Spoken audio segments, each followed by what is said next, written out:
예상보다 얕은 곳에서 안반이 저기 노출되었음에도 불구하고 계약된 심도까지 불필요한 안반 파쇄 및 굴작을 강행하여 수십억 원의 예산을 낭비라는 모순적인 상황을 포착합니다. 여러분, 우리가 매일 지나는 다리나 도로, 그 밑에는 어쩌면 수십, 수백억을 허공에 날려버리는 시한폭탄이 숨겨져 있을지도 모릅니다. 오늘은 왜 이렇게 큰 건설 프로젝트들이 번번이 약속된 시간과 예산을 훌쩍 넘겨버리는지 그 감춰진 비밀을 한번 파헤쳐 보겠습니다. 다리나 고속도로 공사가 또 늦어진다는 뉴스를 볼 때마다 다들 한 번쯤 궁금하지 않으셨나요? 아니, 도대체 왜 자꾸 저러는 걸까? 바로 이 질문에서부터 오늘 이야기를 시작해보죠. 자, 그 해답은요, 놀랍게도 시끄러운 공사 현장이나 복잡한 설계도 안에 있는 게 아닙니다.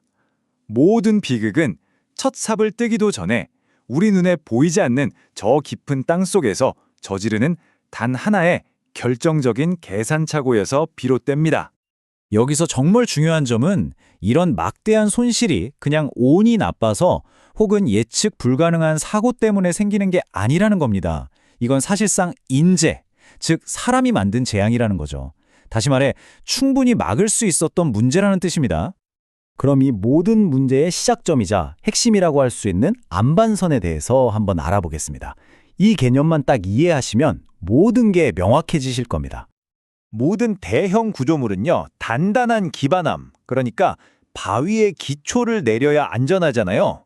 바로 이 기반함이 어디쯤 있을 것이다 라고 예상한 선을 추정암선이라고 부릅니다.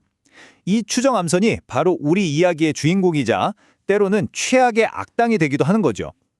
그런데 문제가 바로 여기서 터집니다. 예산의 짜맞추기식 설계라는 아주 위험한 관행 때문인데요. 일단 공사를 따내야 하니까 당장 들어가는 돈부터 줄이려고 하는 거예요. 그러다 보니 제일 먼저 뭘 줄이겠어요? 맞습니다. 눈에 보이지도 않는 땅속 조사 비용부터 깎아버리는 거죠. 이 표를 보시면 딱 감이 오시죠? 눈앞의 작은 비용을 아끼려고 가장 필수적인 조사를 건너뛰는 건 뭐랄까, 미래에 터질 게 확실한 시한폭탄의 스위치를 그냥 내 손으로 누르는 것과 똑같습니다. 좋습니다.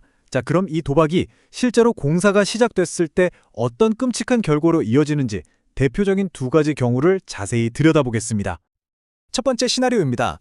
기초를 만들려고 땅을 파는데 어라?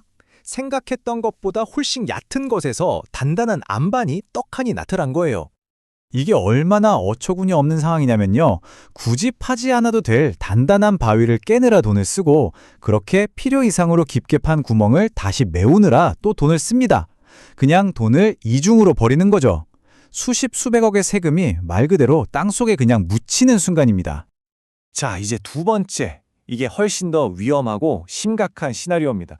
계획했던 깊이까지 땅을 팠는데 아무리 파도 단단한 기반함이 보이지 않는 경우죠. 말 그대로 허공에 다리를 쥐어야 할 판입니다. 이 사실이 발견되는 순간 그야말로 재앙적인 연쇄 반응이 시작됩니다. 일단 모든 공사 스톱, 그리고 부랴부랴 추가로 땅을 파서 진짜 안반이 어디 있는지 찾아야죠. 그럼 설계도는요? 당연히 다 버리고 처음부터 다시 그려야 합니다. 그 결과는 뭐 예측 불가능한 비용 폭증과 끝없는 공사 지연 뿐이죠.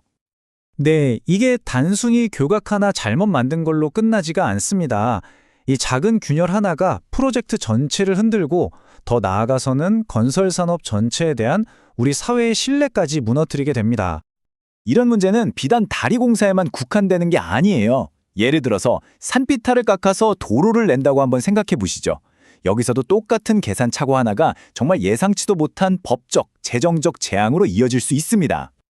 안전을 위해서 비탈면 경사를 완만하게 만들다 보니까 계획에도 없던 옆집 땅까지 파고 들어가는 겁니다. 결국 추가로 땅을 사느라 예산이 드러나고 하루아침에 땅을 잃게 된 주민들의 거센 민원과 소송에 부딪히게 되는 거죠. 바로 이겁니다. 프로젝트가 계속 늦어지고 예산이 초과되는 일이 반복되면 사람들은 그 원인이 막을 수 있었던 설계 결함이라는 사실은 모른 채 건설 산업 전체를 무능하고 부패한 집단으로 오해하게 됩니다. 이렇게 신뢰가 무너지는 겁니다. 이렇게 꼬리에 꼬리를 무는 실패 사례들을 보고 나면 해결책이 엄청나게 복잡할 거라고 생각하기 쉽잖아요?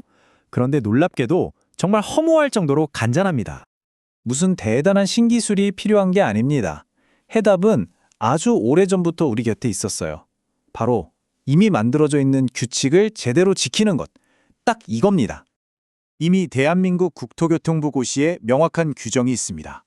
교량의 모든 교각과 교대 위치마다 최소 1개 이상의 시추 조사를 해야 한다. 한마디로 짐작하지 말고 직접 확인하라는 겁니다. 여기엔 어떤 예외도 있을 수 없습니다. 이 차트가 모든 걸 말해주죠. 왼쪽의 저 작은 막대가 초기에 제대로 집안 조사를 하는데 드는 비용입니다. 그리고 오른쪽의 거대한 막대가 그걸 아끼려다 발생한 실패 비용이죠. 그러니까 초기 투자는 비용이 아니라 미래의 재앙을 막는 가장 확실한 보험인 셈입니다. 결국 우리는 이 질문으로 돌아오게 됩니다. 예산의 짜맞추기식 설계라는 관행에 정면으로 맞서는 질문이죠. 오늘의 작은 절약이 과연 내일의 저 막대한 비용을 치를 만한 가치가 있는 걸까요?